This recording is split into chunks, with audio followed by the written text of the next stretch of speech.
Partita la serie numero 6, presentiamo la quinta con Marco Gattagrisa 1, Luca Biloggio a 2, Federico Menti in 3, Matteo Rino dalla Libera a 4, Luca Casagranda in 5, Marco Cordioli in 6, Amit Cohen 7 e Gianpietro Ferrari in 8.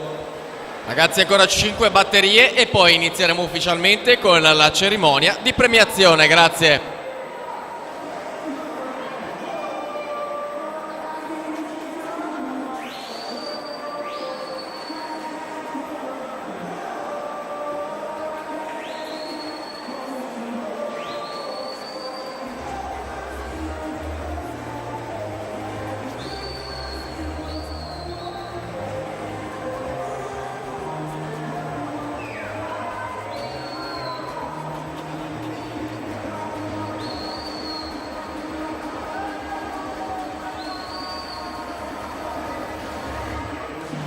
Nicola Aggio 59 e 89 dalla corsia 4 per fare su alla serie 6 al via.